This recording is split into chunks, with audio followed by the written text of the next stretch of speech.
friends. I see that there are a few people who either don't have to work or have elected to call in disinterested. That's fantastic. Welcome to the Garden of Mutual Delights. I'm Jeremy Grafe, and today is the requested and long-promised guitar tour.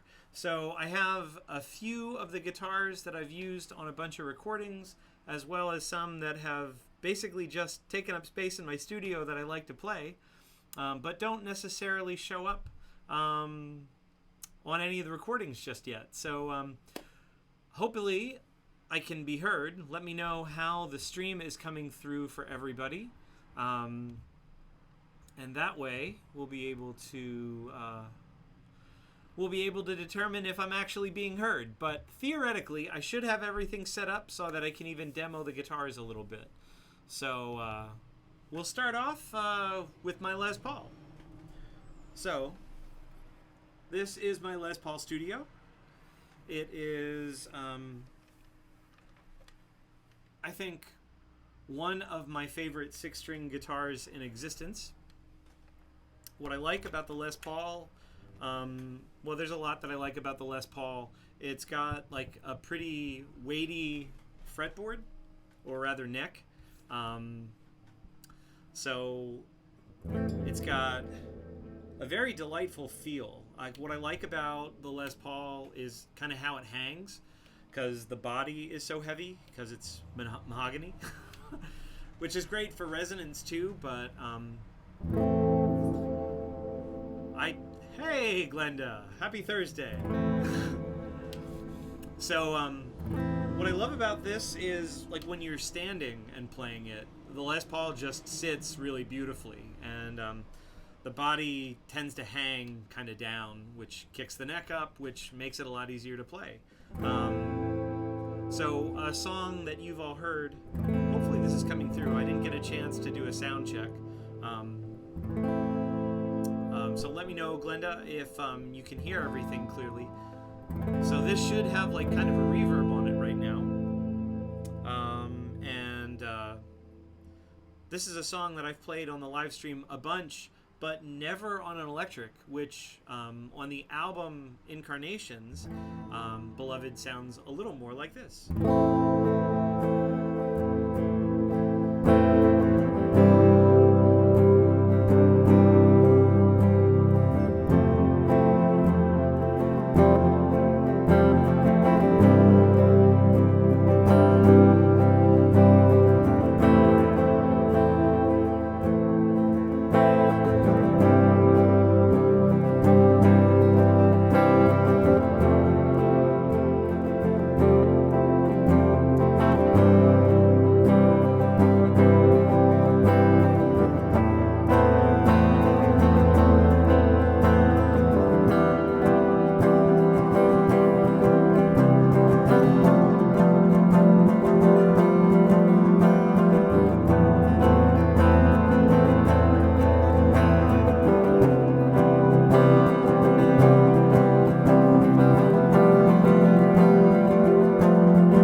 That's my Les Paul.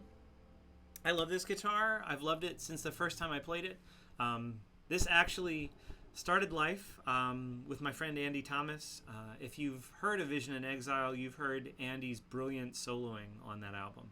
And I actually borrowed this guitar because at the time I didn't have a six-string electric, and I really needed one for a gig that I was playing. So he loaned this to me, and I ended up trading him for an Ibanez RG that I had. And I think that worked out really well. As far as I know, he still plays the RG, and when I'm feeling like playing a six-string electric, this is my go-to. So that is my Gibson Studio Les Paul, or Les Paul Studio, depending upon how you want to talk about that. So I'm going to move on to the next guitar. If you have any questions about any of the guitars, please go ahead and ask. I will do my best to answer. I tend to be, I think I'm very much a songwriter in the sense that I'm not like the biggest, most knowledgeable gearhead in the world. I basically look at like the stuff that I play as like a means to an end to write or express what it is that I'm trying to say. But I know that Carlos, for example, is a lot more of a gearhead than I am and can tell you like everything down to like how the pickups are wound and like how everything's rated electronically. That's not me, but I'll do my best to answer. The second stop on our tour, this is an LTD H408 BFM, which is one of their 8-string guitars. This is actually the guitar that I wrote pretty much everything on A Vision in Exile. This is another guitar that I actually bought this from Andy Thomas. Hey! Well, all right, Carlos. You only missed one guitar, so you'll be able to catch the Gibson Les Paul Studio on the replay. So I just started talking about my LTD 8-string. So this is one of my favorite guitars. If I play an electric guitar, it's almost always this one. When I wrote A Vision in Exile, this was the guitar that I wrote almost that whole album on. There are a couple of things that I wrote on an acoustic first, but this is the guitar. So this guitar has a set of Seymour Duncans in it. This is the Sentient, and this is the Nazgul in the bridge position.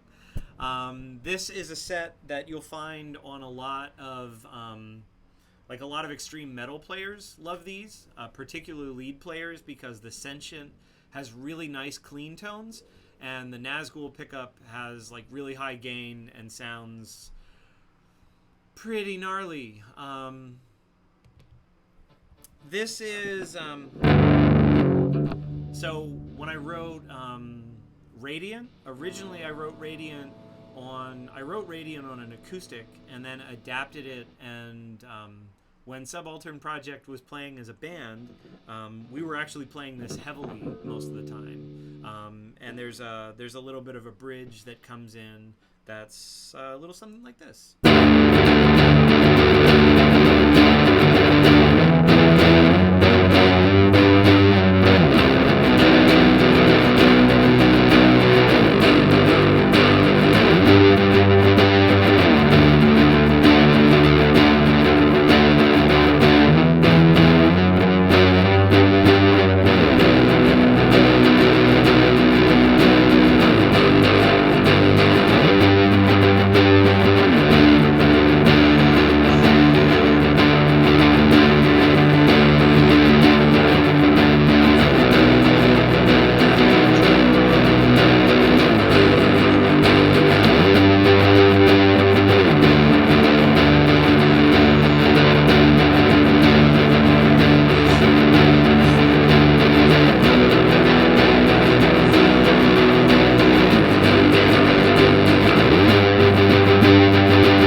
Anyway, sporadic on streaming. Well, that's good to know.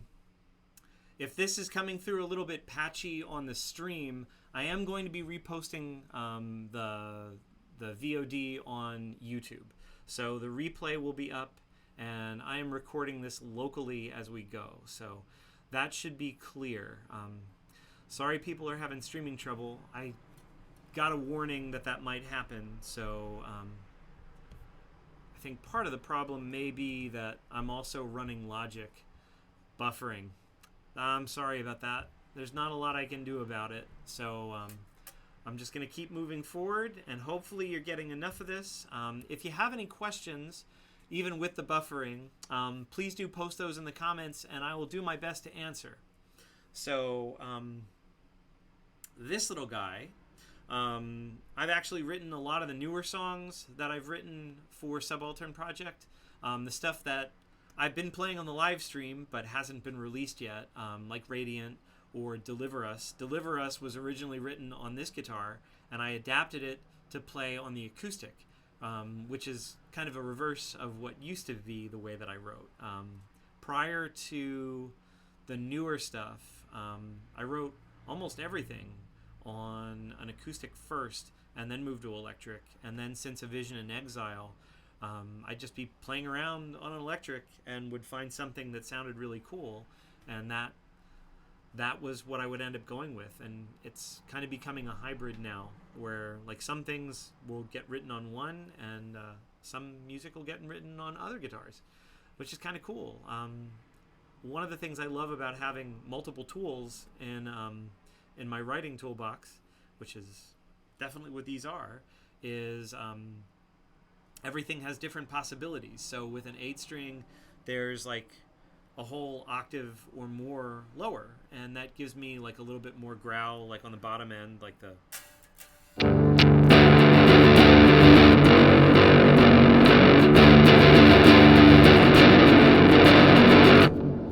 which is kind of cool. This it's tuned like a standard guitar, the top 6 strings, and the lower ones I get a low F sharp and a B, and that actually gives me a lot more freedom to write and write some of the heavier passages in a way that I don't know that I could on a 6. Why an 8-string?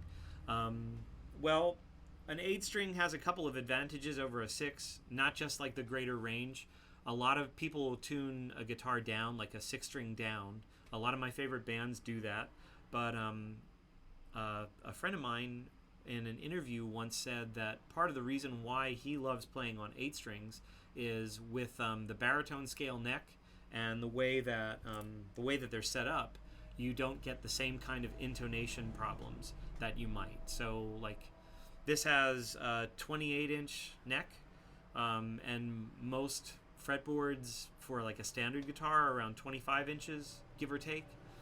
So with the longer strings, that gives them a much better chance of being properly intonated through the whole guitar. So it stays in tune with itself, which is pretty cool. Well, I hope you'll be able to watch it on repeat too, Carlos. It'll be up on YouTube by tomorrow night, or tomorrow afternoon, because I have to give Twitch 24 hours of exclusivity on everything that I post. So I will get that up. But I love this guitar. This has been a really fun writing partner for me, and I've really enjoyed getting a chance to play it. I hate that you miss any of this too, Glenda. Anyway, so this is going to be featured really heavily when the new album comes out. And, so here's a fun bit of news. Before I got on to do this guitar tour with y'all, I was actually on the phone with my friend Nick Shaw.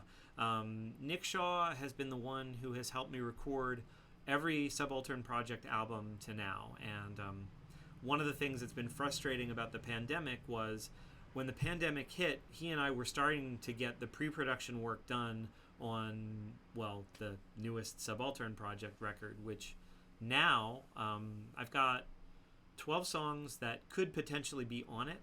And it's over an hour of music, and that's just kind of the bare bones arrangements that I've been playing on the live stream.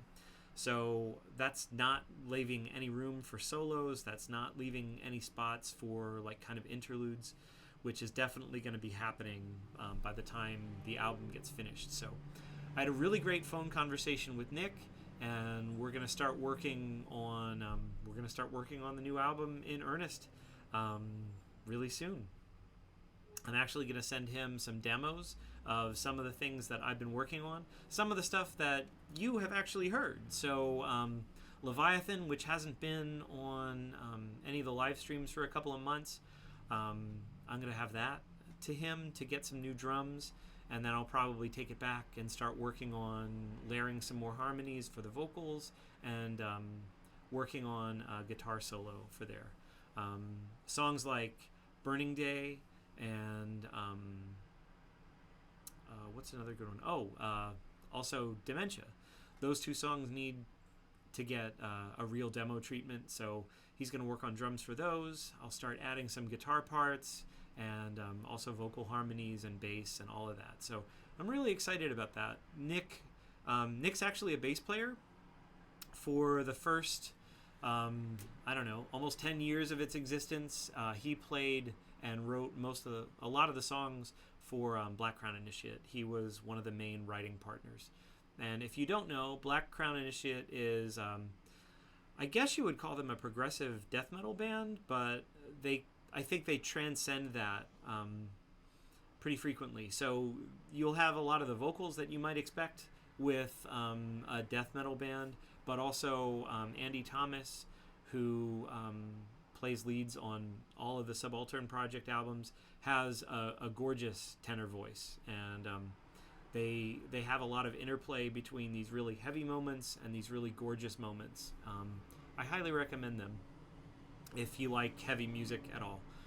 Today's actually the 4th anniversary of one of my favorite albums by them, an album called Selves We Cannot Forgive.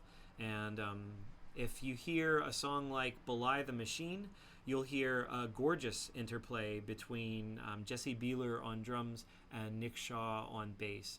It's one of my favorite moments of a rhythm section, just really showing off like how well they can groove with each other, and just really beautiful moment in the midst of like a song that gets pretty heavy near the end. Also, one of my favorite Andy Thomas choruses. Very worth checking out. And I'll also say this. I got to do backing vocals on Matriarch, which is the second to last song. So, anyway, that's a really wonderful record. So, anyway, I commend you to that. And this, again, is my LTD 8-string.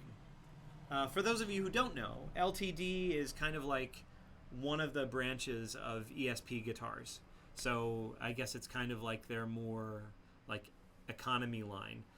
But having said that, that's a really fine guitar, and I've really enjoyed playing it. Oh, cool! Thank you, Carlos. It's good to see that the stream is cleaning up a little bit. Hopefully that trend will continue. Shall we move on to the bass guitars? So this is my Sterling Stingray. I actually bought this right before I went to Sherwood to play as a guest artist with Volgamut. And I thought at the time I was going to start really working on my bass chops to get ready for recording the next Subaltern Project record.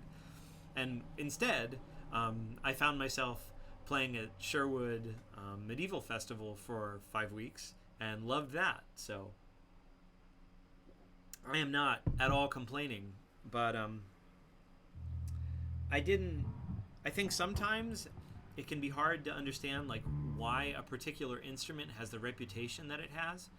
And while a few of my favorite players play Stingrays, I never had a chance to play one, and saw this come up for sale on Musician's Friend for an absurdly low amount of money, which I'm assuming was because it's yellow. I don't have a problem with yellow, but I really love this guitar. I love everything about it. It's lighter than I expected it to be. It's actually lighter than my Les Paul and my 8-string. And it has a fairly narrow profile to the neck, so it's pretty easy to play. The tone is really nice. It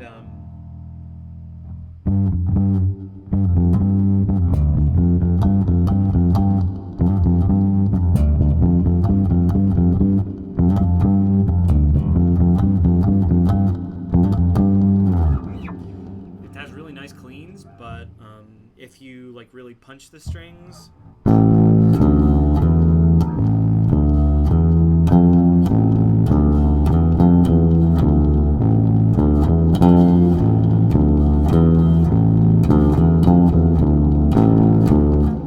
even without putting any effects on it, it gets like a pretty nice heavy sound.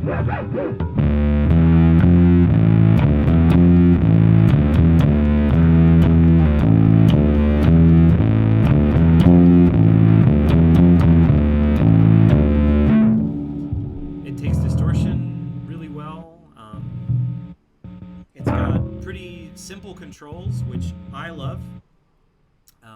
We're going to talk about my Ibanez 5-string in a second, but that's got lots of controls, but I love this. I mean, it's got a simple volume knob and like a tone pot, and that's it. I've got like a treble and a bass tone control, and that's it. 4 strings, 1 pickup. So, I don't know. I love this guitar. So, I haven't really gotten a chance to play it as much as I expected that I would, but the reason for it, I think, is quite good. I mean, I got to play with Michael for 5 weeks and learn 30 new songs. Some that I kind of knew going in, but that was a great experience. So I'm really looking forward to getting a chance to play this guitar a lot more in the coming weeks. Yes, I am still getting ready for Pennsylvania Renaissance Fair and potentially some really cool things that I should be doing as a guest with Volgamut into the new year. But I'm also hoping to spend a little of the downtime that I'm going to have recording the next Subaltern Project record, which it's kind of nice to have that reality right in front of me. And I'm really excited about getting a chance to play bass more on that record. So, anyway, my Sterling Music Man.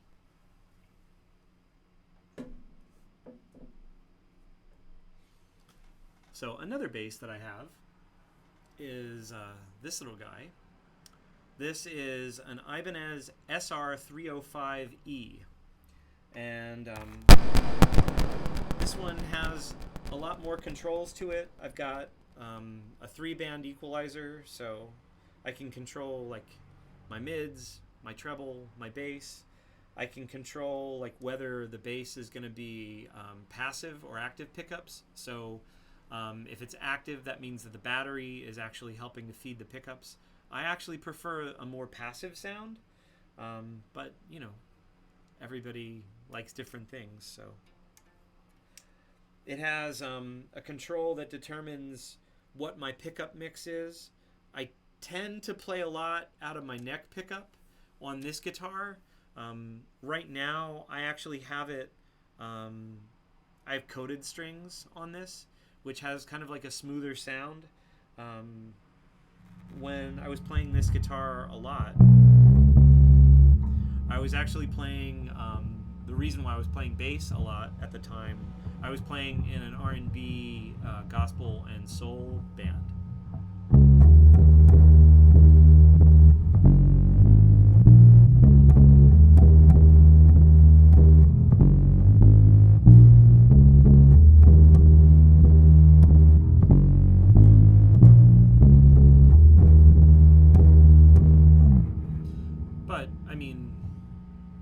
Still sounds pretty great with these strings playing classic Black Sabbath songs, so you know, that's kind of great. I like these strings a lot. They're I don't know how well you can see them, but they've got like a thin plastic coating, and they're flat wounds, so they have like a warmer, kind of more resonant feel to them, which works really well if you're playing with gospel or stuff like that. Oh, cool. I'm glad the audio sounds good through your Bluetooth speaker, Glenda. Anyway, this is my 5-string. This is actually tuned kind of like the 8-string. It's an extended range instrument, so the lowest string is actually a B, and then it's the usual that you would expect out of a bass guitar, so E, A, D, G on the highest pitch string. But this guitar, I actually bought this used, and I don't know if you can see it, but it's got a pretty big ding here. It got damaged in shipping, so there was like a big crack, and I was going to return it, but the seller rather, gave me a pretty nice refund, like partial refund, to like basically ameliorate my feelings about the damage. And I did my best to fix it with some epoxy, but I didn't really want to sand it and damage the finish, so I put a little piece of gaff tape over it because it still has some pretty sharp edges, and that's exactly where I would be resting my forearm. But anyway, an Ibanez SR305E. If I was going to buy another bass, like a nice bass, I would definitely get an Ibanez. If I don't know, if things work out that I'm going to be playing bass a whole lot again, I think I would probably get 305E fretless, just because I like the way the articulation sounds on a fretless bass, and I really like Ibanez's stuff. I also really like the Music Man. I think if I was going to be like playing bass like I meant it, I'd probably want a really nice Stingray as well instead. I don't know. Anyway, as most of you know, I'm not really playing bass a whole lot these days. I'm actually playing acoustic guitar more than I'm playing anything else, which is, well, I know that's how Carlos and Glenda have seen me play more often than not. And we talked a bit about this Monday night, but this is the PRS Angelus that you're used to seeing me play. Its actual model number is an A40E, and I actually like it. I love this guitar. I think I love all my guitars. That's why I have them. But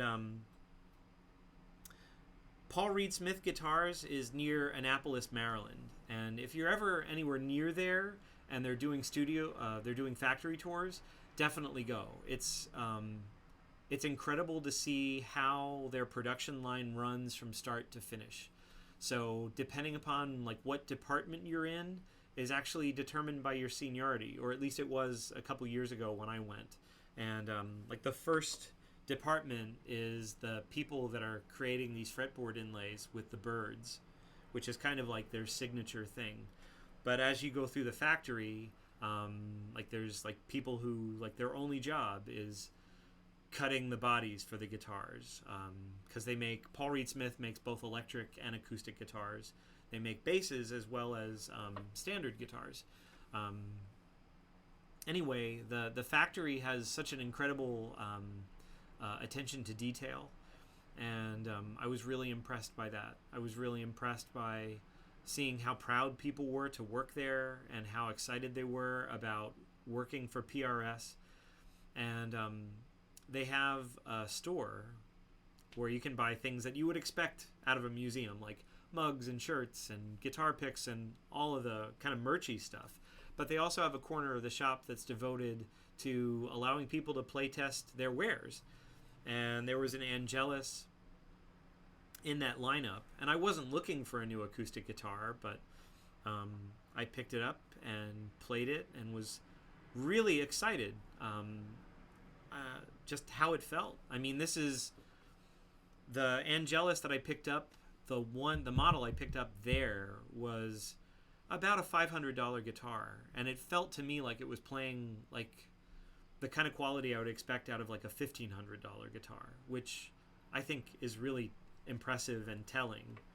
And this particular Angelus was a touch more expensive than that, but it's got little details that I really love, like the bridge pins and the bridge itself and the nut are all bone, which resonates in a really like particular way and sounds better than plastic to most people, but usually is not something that you would expect on a guitar that costs less than $1,000.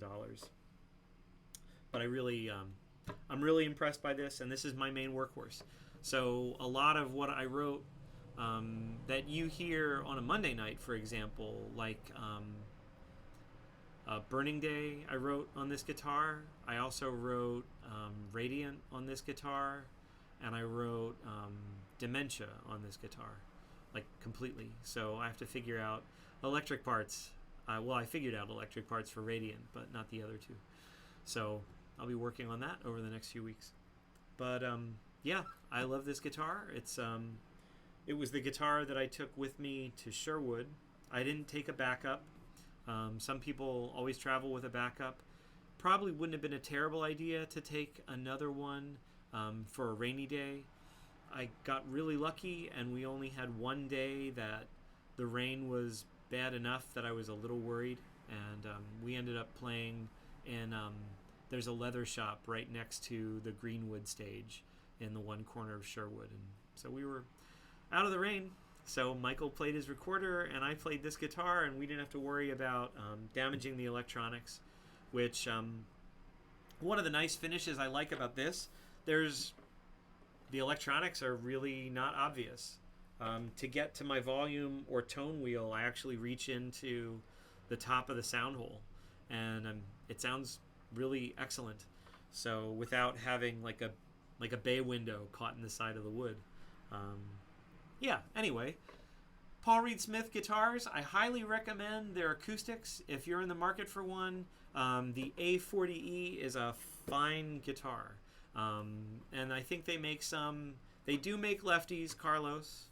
So if you're looking for a new acoustic, I would highly recommend these. They also make lefties in their electric line. And their electrics, I love PRS electric guitars because they look like, I don't know, almost like a Stratocaster with like some slight tweaks to the design, but they feel to me and they play like a Les Paul in terms of like the way that they hang and the way that like the fretboards are and everything else. So highly recommend Paul Reed Smith. Which brings us to our last stop on today's guitar tour. This guitar is a Yamaha APX 412A. Sorry about the crackle. This guitar actually comes to me via Dave Schrader, Jules Schrader's dad. They're in the midst of moving, and Jules asked if I wanted to give a home to one of Dave's guitars, and I facetiously said, sure, if he has a 12-string, not knowing that he did. And she brought this in for me. And I actually played this on the live stream the week that I got it. But I really like this guitar a lot. It does commit the cardinal sin of cutting holes in the wood to make way for the preamp. However, it's got like a pretty thin profile for an acoustic guitar, which I really like, and I like the sound of it. I'm not sure how this sounds plugged in from your end. When I played this on the show, I actually didn't plug it in. I actually let the mic pick it up. So I do have it plugged in now, so hopefully this sounds okay, but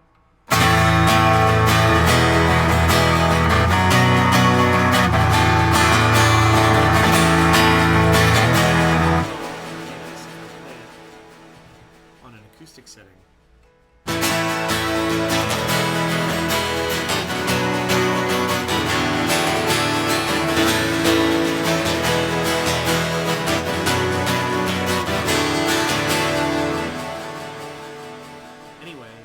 I love this guitar. I had a feeling that I would love playing a 12 at some point and just couldn't justify getting one because it felt like it was a lot of money to just have something around that I might not play a whole lot. But I was actually like amazed. Like the first time I played it, the strings needed to get changed and it needed a little bit of other maintenance, but like from the first time I tuned it up and started playing it, it sounded wonderful. Without having like any effects or anything, it sounds like it's got a chorus pedal on it already, which is kind of a fun effect, and it just sounds like really big. So with really old worn strings, it sounded a little like, I don't know, like an old-timey piano in like a saloon in a western, or like almost like a harpsichord. But yeah, it's just got a really cool tone to it, and I don't know. I might play this at Pennsylvania Ren Fair a little bit, since I'm gonna be the only one playing an instrument most of the time in my group Breath of Era, which is one of the 5 cast musical groups. Our group as you might expect from a name like Breath of Era, is playing all Irish music. So that's going to be really fun. I'm really excited about that. So it's either going to be the PRS or this, and it may be the Cittern that I'm having built right now, which is supposed to be done by mid-August. But oh, thanks, Glenda. I'm glad it sounds better than okay. But anyway, that's the Yamaha 12, and I don't know if you if you have any questions, I'll hang out for a bit. But that's basically the tour I was ready to do today. I know we talked about maybe doing a tour of like pedals and stuff like that. I've been playing through the digital audio workstation Logic for everything today. So that was all going directly through the computer and right into my interface. So I don't know. That seems to be pretty easy. Like right now, I think you can see I have an amp behind me. This guy. It's a Tweed Fender amp that I love the cleans on it, but it isn't happy with overdrive, and it's very unhappy with my 8-string. So as a result, I do not play through that amp very often. So kind of looking at maybe getting a Black Star that's comparable in terms of power, but that would probably be more my move for now if I didn't get a Kemper, which is a fun device. It's an amp modeler, so it's a little device about the size of a toaster, but you can model like any amp that you want out of it, which when I'm playing electric guitar, I play with a lot of effects. So a lot of the time my effects are so layered that it's impossible for me to play all the parts that I wrote for myself, because what I really need to do is switch. Like I have 3 pedals and then another 3 pedals, so I can't hit all 3 at the same time, and there may or may not be overlap. So anyway, with something like a Kemper or an Axe Effects from Fractal Audio, I can actually program all of those presets in, so that way I can just switch tones and all my presets are kind of set out on the pedal board, which I think is a lot more efficient. But anyway, I need to save up pennies for that. And since I'm playing a lot of Ren Fairs right now and mostly playing acoustics, that's where I'm investing a lot of my tech money. So anyway, thank you, Carlos and Glenda, for tuning in and hanging out with me a little bit. I hope you enjoyed getting a tour of my guitars, and I'll probably come back and we'll talk about some more tech stuff around the studio, maybe do some behind the scenes of the new album as I start to get that done. But for now, this has been the tour of the guitars in the studio here. So thanks again for tuning in, and I'm not sure when the next Garden of Earthly Delights, I do love me some Hieronymus Bosch. Anyway, for the next Garden of Mutual Delights, I'm not sure if that's going to be next week, but I do have some that are lined up, and we're going to get back to our regularly scheduled me interviewing an actual living, breathing person rather than 5 or 6 inanimate objects, interesting as that might be. So until next time, friends, I will be back on Monday night at 8 p.m. Eastern on the Subaltern Project Twitch channel, and playing some live music for you all. Oh, I actually do have a pretty good announcement. So I'm going to share that with you fine folks now, because I'm really excited, and I don't want to keep this too much of a secret. There's going to be a special live stream on Friday, July 30th, featuring Kathleen Finnegan on harp and me on acoustic guitar and vocals. And Kathleen is going to be stopping here on her way to the Tuxedo Renaissance Festival in New York.